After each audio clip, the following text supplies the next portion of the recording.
Hello, everyone. My name is Kevin Pereira, and I'm here today to talk to you about a topic that is both exciting and also very scary. It's artificial intelligence. I'm sure many of you might have read many things about AI, and you're probably asking yourself some questions. How is it going to affect my job? Maybe you're a university student, and you're thinking to yourself, how is this going to affect my future career? Or maybe you're just there, and you're thinking about how are you going to upskill yourself in a world that's technologically changing. So before we get into those juicy questions, I want to start by taking you on a little journey through my career and how I got involved in artificial intelligence. So, a few years ago, this handsome young man over here joined Citigroup Private Bank over in New York. And I really enjoyed the job for maybe three main reasons. Number one, it allowed me to meet a bunch of new people. Number two, it allowed me to build relationships and trust with folks as well. And number three, I got to hear a lot about people's life stories. And when you meet ultra-high net worth individuals, at the beginning it can be a little bit intimidating. And so I always asked myself, what is a common theme or common trait that many of them actually have? And funnily enough, as I met more people, as I spent more time in the industry, one thing kept popping up all the time. And that was the idea that many of these very successful folks have really high EQ or emotional intelligence. Now, typically, emotional intelligence is defined as how you manage your emotions, how you perceive emotions, how you actually are able to understand what's actually happening.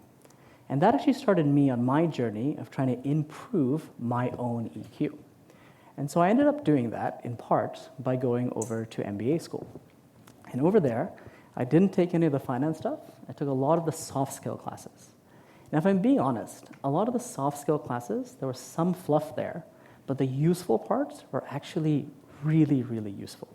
And I'm always going to be very glad that I made the effort to improve my EQ. Now, I think going forward, when we start to think about the idea of where EQ is useful, I think it can manifest itself in many ways.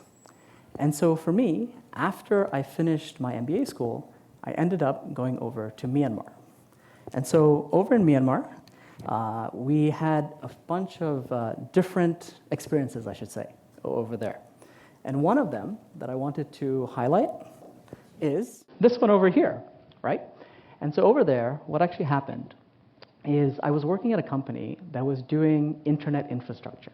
Okay, so think fiber optic in the ground, cell towers, data centers, anything that makes your phone work is what we were building. Now, when I was there, I also got to spend a lot of time with colleagues, and this is actually a picture of a trip that all of us took. It was a really fun boat trip, and it's a little bit hard to see it here, but the engine of the boat is actually a modified tractor engine. Okay? And at the time, I was a little bit scared, and I got even more scared where halfway through the trip, it actually broke down. So 2 hours later, the captain is tinkering, smoke is coming out of the engine, and eventually it roars back to life. I was actually very glad that that happened, and we got back to the shore, and thankfully I'm here because of that as well. So to me, the Myanmar experience showed me how traditionally things have been done, and it also showed me the benefit that we see technology providing people, like specifically in terms of their lives. And so, after the conclusion of my experience there, it really opened my eyes to how lucky we are to be in a place like Hong Kong. We're all sitting here. There's air conditioning. There's electricity. There's there's just generally a lot of lights and everything like that. And that's something that you often take for granted when you're in a place like Hong Kong, but when you're in a place like Myanmar, it's not always there. So you might be asking yourself, why am I sharing this, right? What does it have in terms of relevance to AI and jobs? And the reason for that is I wanted to highlight two things. Number one, I wanted to share with all of you that my background is actually pretty non-technical. And if I can get into the AI industry, there's absolutely no reason why many of you can't be part of it going forward. And number two, I wanted to highlight a little bit about my motivation for joining technology as an industry. And I also wanted to show you that I'm always tried to continuously learn and have new experiences. This is going to become a little bit relevant later on, but I think that is going to be kind of key to embracing a lot of what is going to happen potentially going forward. So if I then fast forward to today, I now work at a firm that does AI consulting and also AI education as well. And back in the day when we started, this was about 7 years ago, AI was nowhere near as cool as it is today to work in. So when we first started the firm, we thought that having artificial intelligence in the title would mean that everybody would come running. 3 months after we started, nobody showed up. And we were curious, why is that happening? And so when we asked companies and we asked people about it, many of them said that we feel two emotions when it comes to AI. Number one is confusion, and number two is fear. Okay? So I wanted to talk a little bit about these because I think it's important, as it's a typical trend that we tend to see with a lot of people. So we take the first one, confusion. I think when you think about people and their opinions, confusion often comes about in AI because there's a lot of technical jargon, and there's also a lot of math that underlies AI. I don't think people truly appreciate a lot of what's actually happening there. And even with the technical jargon, right, even something as simple as artificial intelligence in itself is something that people in the industry sometimes struggle with in terms of a definition. So when I talk to my students and clients about artificial intelligence, I try to describe it as simply a tool to achieve an objective. I think if you do that, it makes it a lot less scary because it's a tool you can control. And secondly, when it comes down to the objective, it makes you really think about why you are using AI. So that is the confusion part. But I think the more interesting one is actually the fear. Okay? And I think the fear also comes from two main areas. So area number one is Hollywood. Okay? Just think back to any recent movie that you might have seen about AI. For example, Terminator, Her, even the more recent Mission Impossible movie. And there seems to be one very common thread there. And that common thread is that it doesn't end up well for many of the human beings there, right? They get shot, they get killed, bad stuff happens. And I think if people see those types of movies for 15 or 20 years, it builds a lot of negative associations there. Okay, so that's one part of it. I think the second part, in terms of the fear, also comes from the idea that AI is going to come and take away my job. And that, for me, is the one that I want to talk to you all a little bit more about today. So, if you Google or you look at articles about AI and jobs, you'll probably see something like this. And generally, these articles have very sensationalist titles. Okay? The idea here is, for example, is, oh my God, jobs are going away.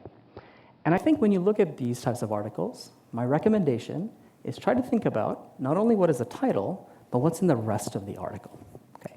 So as an example here, we see that in the box I've highlighted, it says that 1 in 5 workers will be very affected by AI.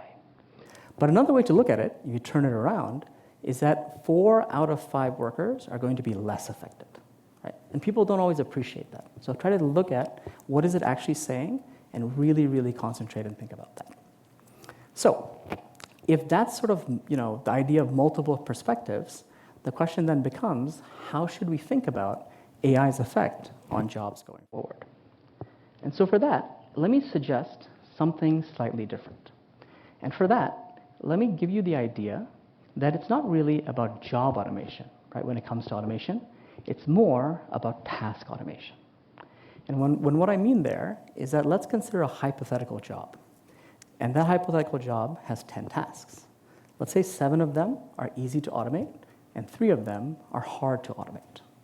So I think what will happen in the future is AI is going to come in and take away the 7 easy to automate tasks. And then that's going to leave 3 for the human being. Now those tasks that the AI comes in and takes away are typically routine, repetitive, and very boring. So if you just think about your own job, and if you take away all the boring stuff, I actually think that's a really good thing. The second piece there that I think is interesting is that when you have the human being who has the 3 remaining tasks, the question is going to be, does the human spend 100% of their time on those 3 tasks, or do we add new tasks into that job? And that, I think, is going to be the challenge for human resources and talent management functions in companies potentially going forward. Now, also, when it comes to this concept of jobs evolving, I also think we should consider one other aspect there. And that aspect is basically the idea that whenever we have extreme new technology that comes in, you often find new jobs created that never existed before. It's a very common theme and trend that we tend to see with technology. So, this idea of new jobs actually really popped up recently when I went to give a talk at my high school in Hong Kong. So I went to high school here, South Island School in Aberdeen. I'm sure some of you might have heard of it. And they invited me to go and talk to the year 12 and 13 philosophy students. Okay? And to be honest with you guys, when I was back in South Island School, I think my most sort of profound thoughts or my biggest concerns was what was I going to do at break time? Or alternatively, did that cute girl in science class really wink at me? Okay? But these year 12 and 13 students are in a completely different league. And I was really, really impressed by it. And I want to share a few things that we had discussed. So number one, they talked about the idea that in the future, we might see a job called something along the lines of an AI ethicist. Okay? And that AI ethicist ultimately would be responsible for deciding how, or I should say what, is the right way companies should use AI. And that's not the right way in terms of technology, but that's the right way in terms of, is it the best thing for the company's employees? Is it the best thing for the company's customers? Or is it just good for society at large? And I think the other thing they also said, which I thought was quite profound, is they were actually thinking that in the future, philosophy might actually become more popular than subjects like math and science, etc. I think part of it was a little bit of revenge there, because they had told me that previously, if you were bad at math, science, and all this other stuff, you kind of ended up at philosophy. But now, with these new jobs, where you think, where like with an AI ethicist, where you're thinking about the, let's say, moral frameworks, or perhaps some of the kind of value judgments that you see in philosophy, those type of skills will actually become more useful in those types of jobs. It was really profound. Like, I didn't really think about it before. And so ultimately, if that is going to be the decision for students, I think it will really, really change education overall. In fact, when they said, philosophy might get chosen over math, science, etc., I think part of their reasoning for that was that STEM subjects will be kind of more automated by AI, and then humanities and philosophy subjects will be seen as more important going forward. Now, I don't know, right? We'll see if ultimately they're right. And I think if they are, I'm going to owe 12 very successful students 2 Oreo McFlurries each. Okay. So let's ultimately see how that happens. So if you're with me thus far, in terms of job evolution on one side and new job creation on the other, the final question is going to be, how can we prepare ourselves for this? And in my experience, one of the hardest areas to automate is actually the category of skills that fall into the bucket of human-to-human interaction. I think there we see skills, for example, like creativity, trust building, and storytelling. Right? And in fact, if you ask me, storytelling is probably one of the most underrated skills that is out there. Being able to stand in front of a group of people, speak persuasively, speak clearly, I think it's something that is a very rare quality today. And in fact, for many of you who are university students here, take the opportunity to practice your storytelling skills when you get the chance. I know many of you might be thinking that your professors are torturing you with presentations and group work, but the truth is these are fantastic opportunities for you to practice some of these skills going forward. Now, related again to storytelling, I also not too long ago attended a storytelling workshop. And actually at the workshop, the instructor, who I thought was fantastic, actually said that if you can really tell a good story, it actually has physical changes in the brain. So for example, if you can tell a story where the audience can relate to you, the brain releases something called oxytocin, which is the bonding hormone. Furthermore, if you can tell a story that is suspenseful or has the audience on edge, the brain releases cortisol, which is a stress hormone. So if you combine the release of oxytocin and cortisol, your audience is much more likely to remember what you are saying. So again, keep in mind, those storytelling skills going forward, I think, are going to be really powerful in the future. Now, in terms of the other sort of areas that I also think are interesting, when it comes to the idea of new tools that are out there, right? We actually see quite a few new tools from AI that are potentially being used. And I think going forward, there's a big question, right? What should we actually be doing? And I think when you think about the skills that I've mentioned, storytelling, human interaction, etc., I think there's also going to be a situation where AI also starts to get better. Right? This is something that a lot of people actually don't think about. And so if you consider the progress of AI typically gets better in terms of a trend that we describe as exponential. So when I say exponential, what I mean is at the beginning, there are small increases, and eventually it gets really, really good, really, really fast. So with that in mind, I do think that in the future, as AI gets better, it's going to be able to do some of those things I mentioned before. So if we meet in 5 years, for example, you might actually say, Kevin, I learned all the things that you talked about, and I still got fired. Why? And the answer to that ultimately is going to be that because AI got better, it can do some of the things that are hard to automate today. Okay? And so keep that in mind. That list that I talked about, revisit it from time to time. That's going to change as AI tends to get better because of this exponential trend. Now, in addition to the soft skills, I would also say that the AI tools that you're going to use are also going to get better in the future as well.